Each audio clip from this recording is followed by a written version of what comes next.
নমস্কার বন্ধুরা, মিঠাই ম্যাজিক সব কিচেনে আপনাদের সবাইকে জানাই অনেক অনেক স্বাগত। আজকে রান্না করে দেখাবো একদম রেস্টুরেন্ট স্টাইলে ঘরে বানানো তন্দুরি চিকেন। খুব সহজ পদ্ধতিতে রান্নাটা করব, সমস্ত কিছু ঘরোয়া উপকরণ দিয়ে, কিন্তু খেতে হবে একদম হোটেল বা রেস্টুরেন্টের মতন। তাহলে চলুন আর দেরি না করে চটপট রান্নাটা শুরু করে দিই। পুরো ভিডিওতে আমার সাথে থাকার অনুরোধ রইল আপনাদের। আশা করি রান্নাটা আপনাদের ভালো লাগবে। তো তন্দুরি চিকেনের জন্য সবার প্রথমে আমাদের মুরগির মাংসের বেশ বড় বড় মাপের টুকরো দরকার। এর জন্য আমি লেগ পিস নিয়ে নিয়েছি, বেশ থাই থেকে পা পর্যন্ত মাংস নিয়েছি আমি। মাংসটা খুব ভালোভাবে ধুয়ে পরিষ্কার করে তারপর এইভাবে আমি একটু চিড়ে নেব। আমি একটা ছুরির সাহায্যে এইভাবে একটু চিড়ে নিলাম। মাংসগুলো অবশ্যই চিড়ে নিতে হবে। এই চিড়ে নেওয়া জায়গায় কিন্তু মশলাগুলো ঢুকবে ভালোভাবে, তবেই মাংসটা রান্না করার পর খেতে ভালো লাগবে। তো আপনারা ভালোভাবে ছুরি বা বটির সাহায্যে একটু এরকম হালকা করে কাট লাগিয়ে একটু ভেতরটা পকেটের মতন তৈরি করে নেবেন। এরপর এই মাংসের মধ্যে আমি দিয়ে দেবো এক এক করে পরিমাণ মতন লবণ, গোলমরিচের গুঁড়ো আর লেবুর রস। পাতিলেবুর রস ব্যবহার করতে পারলে খুব ভালো হয়। পাতিলেবুর নিজস্ব একটা খুব ভালো গন্ধ আছে, আর পাতিলেবুর টকটাও ভালো লাগে। একান্তই পাতিলেবু হাতের কাছে না থাকলে ভিনিগার ব্যবহার করতে পারেন। আমি এই দুটো মাংসের পায়ের মধ্যে একটা গোটা পাতিলেবুর রস ব্যবহার করেছি, যেহেতু আমরা টকটা একটু বেশি পছন্দ করি। মিনিমাম অর্ধেকটা পাতিলেবুর রস কিন্তু লাগবে, আর ভিনিগার হলে হাফ চামচ থেকে 1 চামচ পরিমাণ ভিনিগার আপনারা ব্যবহার করতে পারেন। খুব ভালোভাবে এই লেবুর রস, নুন আর গোলমরিচের গুঁড়োটা মাংসের সাথে মাখিয়ে রাখতে হবে। একটু আঙুল দিয়ে দিয়ে এই যে চেরা অংশগুলোর ভেতরেও নুন আর মরিচের গুঁড়োটা ভালোভাবে আঙুল দিয়ে একটু ঢুকিয়ে ঢুকিয়ে দিয়ে এটা ম্যারিনেট করে রাখবো আমি মিনিমাম 15 মিনিট সময় পর্যন্ত। 15 মিনিট পর একটা পাত্রের মধ্যে নিয়ে নেব জল ঝরানো টক দই। এখন এখানে 100 গ্রাম পরিমাণ টক দই আমি নিলাম। এই টক দইয়ের সাথে একে একে মিশিয়ে দেব হলুদ গুঁড়ো, পরিমাণ মতন লবণ, যেহেতু আগেও কিন্তু মাংসে লবণ মাখিয়ে রেখেছি, লবণটা একটু বুঝে শুনে দিতে হবে। স্বাদ অনুযায়ী ঝাল দিতে হবে। লঙ্কার গুঁড়ো দিয়েছি, এটা হচ্ছে গরম মশলা গুঁড়ো, আদা রসুন বাটা 1 চামচ, আর দিয়ে দিচ্ছি কাশ্মীরি লঙ্কার গুঁড়ো। হোটেল বা রেস্টুরেন্টে কিন্তু এই লাল রঙটা আনার জন্য একটু ফুড কালার ব্যবহার করে, যেহেতু আমরা ঘরে বানাচ্ছি সেহেতু আর ফুড কালার ব্যবহার করা দরকার নেই। কাশ্মীরি রেড চিলি পাউডারের যে লাল রঙ, তাতেই কিন্তু খুব সুন্দর রং চলে আসবে। 2 চামচ সর্ষের তেলও দিয়ে দিলাম। সর্ষের তেল মশলার সাথে মাখালে কি হবে, মাংসের গায়ে ভালোভাবে এই মশলাটা ধরবে। এইবার দইয়ের সাথে মশলাগুলো খুব ভালোভাবে মিশিয়ে নিতে হবে, যাতে দইটা দানা দানা না থাকে, সেই ব্যাপারে একটু লক্ষ্য রাখতে হবে। সুন্দর একটা পেস্ট দেখুন তৈরি হয়ে গেছে। এইবার এই দই আর মশলার এই পেস্টটা মাংসের গায়ে মাখিয়ে নিতে হবে। এই যে মাংসের টুকরোর গায়ে খুব ভালোভাবে এই মশলাগুলো মাখিয়ে নেব। একটু হাতের সাহায্যে বেশ চিড়ে রাখা যে অংশগুলো আছে পকেটের মতন তৈরি করা, সেই ভেতরেও কিন্তু মশলাগুলো যতটা সম্ভব পারবো ঢুকিয়ে নেব। তাতে ভেতরে মশলাগুলো ঢুকলে রান্না করার পর কিন্তু মাংসটার স্বাদ ভালো লাগবে।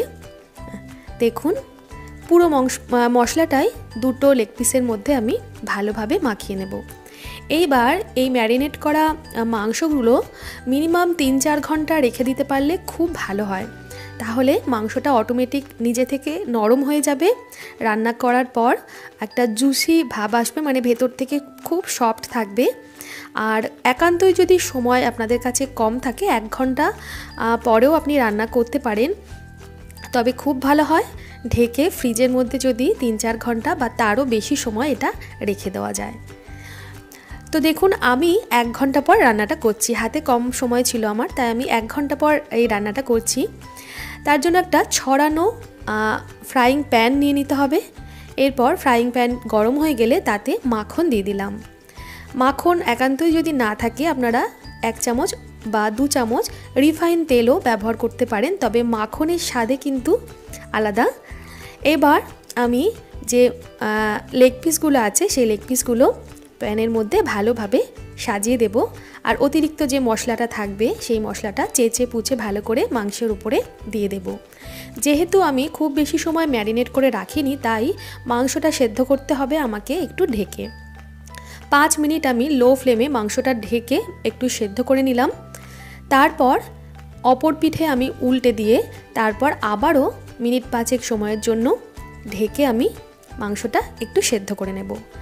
বেশ ভালোভাবে মাংস সেদ্ধ হয়ে গেছে, ভেতর থেকে বেশ নরমও হয়ে গেছে। এইবার আমি হালকা হাতে এপিট ওপিট করে একটু মাংসটা এই ফ্রাইং প্যানে রোস্ট করে নেব। একটু হালকা হাতে কাজটা করতে হবে। আপনাদের কাছে ফ্রাইং প্যান না থাকলে তাওয়াতেও, যদি বড় তাওয়া থাকে তাওয়ার মধ্যেও এই মাংসটা রোস্ট করতে পারেন। দেখুন একটু এদিক ওদিক করে রোস্ট করে তারপর এটা আমি ডাইরেক্ট গ্যাস ওভেনের মধ্যে ঝলসে নেব। একটা তারের ছাঁকনি বা নেটের মতন নিয়ে নিয়েছি। এটা আমার কোনো বাসন রাখা স্ট্যান্ড আর কি, মানে হাঁড়ি কড়াই রাখা স্ট্যান্ড। তো আপনারাও এরকম কোনো একটা জালি মতন নিয়ে এইবার বার্নারের উপর মাংসগুলো দিয়ে এগুলোকে খুব ভালোভাবে এপিট ওপিট করে ঝলসে নিতে হবে। খুব বেশি সময় একদিকে রাখলে চলবে না, তাহলে বেশি মশলাগুলো পুড়ে যাবে, তখন তেতো লাগতে পারে। মোটামুটি 50 সেকেন্ড একদিকে রাখা যেতে পারে। 40 থেকে 50 সেকেন্ড একদিকে রেখে এপিট ওপিট করে খুব ভালোভাবে একটু সাবধানে এটা ঝলসে নিলেই কিন্তু একদম তন্দুরির যে ফ্লেভারটা আসে সেই ফ্লেভারটা চলে আসবে। একটু পোড়া পোড়া স্বাদ, পোড়া পোড়া গন্ধ, একদম রেস্টুরেন্টের মতন লাগে এইভাবে রান্না করলে। তাহলে আমাদের আর রেস্টুরেন্টে যাওয়ার দরকার পড়ে না, যদি আমরা ঘরেই এরকম রান্না করে নিতে পারি। বাচ্চা থেকে বড় সবাই কিন্তু বেশ পছন্দ করে তন্দুরি চিকেন, আমরাও বেশ পছন্দ করি। আমি জানি আপনারাও অনেকেই পছন্দ করেন। তো আর দেরি না করে ঝটপট আমার মতন করে একবার বানিয়ে ফেলুন তন্দুরি চিকেন। আর এটা সার্ভ করতে হবে গ্রিন চাটনির সাথে। গ্রিন চাটনির রেসিপিটা আমি দেখাতে পারলাম না, আমি বলে দিচ্ছি কিভাবে গ্রিন চাটনিটা বানিয়েছি। ধনেপাতা ভালোভাবে ধুয়ে কুচিয়ে কেটে মিক্সিং জারের মধ্যে দিয়ে নিয়েছিলাম। তারপর 3 থেকে 4 কোয়া রসুনও আমি দিয়ে দিয়েছি সেই মিক্সিং জারে। পরিমাণ মতন কাঁচা লঙ্কা, সামান্য লবণ আর সামান্য চিনি দিয়ে একটা পেস্ট তৈরি করে নিতে হবে। এরপর ওই পেস্টটা একটা বাটির মধ্যে দেখুন ঢেলে ওপর থেকে একটু লেবুর রস ছড়িয়ে মিশিয়ে নিলেই কিন্তু গ্রিন চাটনি তৈরি। তন্দুরি চিকেন অবশ্যই এই ধনেপাতা বা পুদিনা পাতার চাটনি একই পদ্ধতিতেই করতে হবে। এই ধনেপাতার চাটনির সাথেই ভালো লাগবে, সসের সাথে কিন্তু ভালো লাগবে না। তার সাথে অবশ্যই স্যালাড থাকবে, একটু লেবুর রস থাকবে। অপূর্ব লাগে। শীতের সন্ধ্যা জমজমাট করতে কিন্তু তন্দুরি চিকেনের জুড়ি মেলা ভার। তো আপনাদের আমার রান্না কেমন লাগলো অবশ্যই একটা কমেন্ট করে জানাবেন। ভালো লাগলে রান্নাটা শেয়ার করার অনুরোধ রইল। সবাই ভালো